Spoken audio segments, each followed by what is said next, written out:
अवधूत चिंतन श्री गुरुदेव दत्त. नमस्कार मंडळी, श्री स्वामी समर्थ सर्वांना.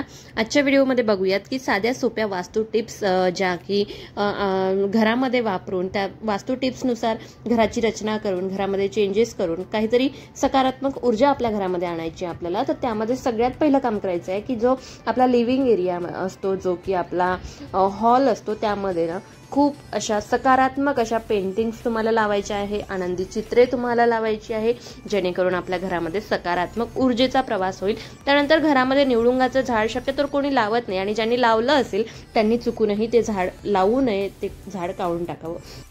तसेच तुमच्या घरामध्ये जर कोमोड टॉयलेट असेल तर त्या टॉयलेट सीटचे झाकण नेहमी बंद ठेवायचे, ते कधीही उघडे ठेवू नये. त्यामधून घरामध्ये नकारात्मक ऊर्जा प्रवेश करते. त्यानंतर पूजा कक्ष हे शौचालयाला लागू नये. भरपूर फ्लॅट सिस्टीममध्ये प्रॉब्लेम होतो, तर काही ना काही तुम्ही थोडाफार वास्तुशास्त्रानुसार चेंजेस करून ती जागा जरूर बदलावी देवाची. किंवा त्यानंतर आपल्या घराचे दरवाजे जे की आवाज करू नये, जेव्हा आपण दार उघडतो तेव्हा आवाज करू नये अशा प्रकारची रचना असावी. आवाज करत असेल तर नक्कीच त्यामध्ये चेंजेस करा, दुरुस्त करून घ्या. त्यानंतर दरवाजे किंवा आपल्या घराच्या स्नानगृहाचे दरवाजे ते नेहमी बंद ठेवायचे, जेणेकरून आपल्या घरी सकारात्मक ऊर्जा जास्तीत जास्त नांदेल.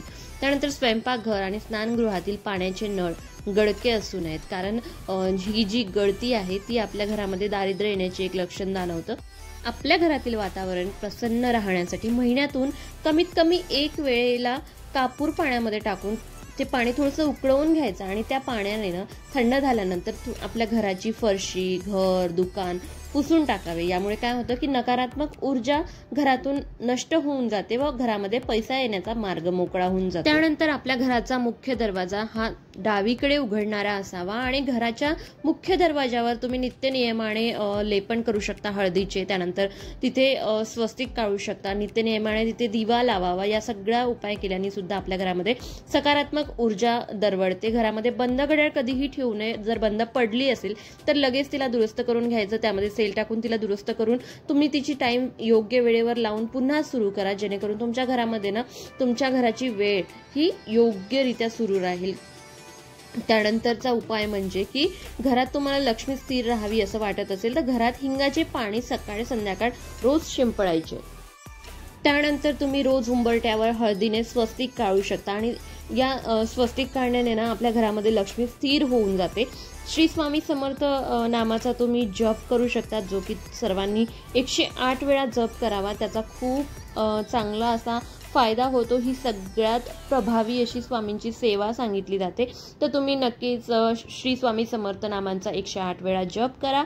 त्याचप्रमाणे दैनंदिनीच्या कामामध्ये तुमचे कुठलेच काम होत नसेल तर हा उपाय नक्की करून बघा की अंघोळीच्या पाण्यामध्ये ना चिमूटभर कापडाची भुकटी मिसळायची आणि त्या पाण्याने अंघोळ करायची. बघा, तुम्हाला नक्की फरक जाणवेल. हे उपाय तुम्ही करून बघा. तुमच्या घरामध्ये सकारात्मक ऊर्जेचा प्रवेश झालेला तुम्हाला जाणवेल. आणि हो, सर्वात महत्त्वाचं म्हणजे मला नक्की कमेंट करून सांगा की या सर्व उपायांचा तुमच्या घरामध्ये सकारात्मक परिणाम जाणवतोय की नाही. भेटूयात नवीन व्हिडिओमध्ये. श्री स्वामी समर्थ.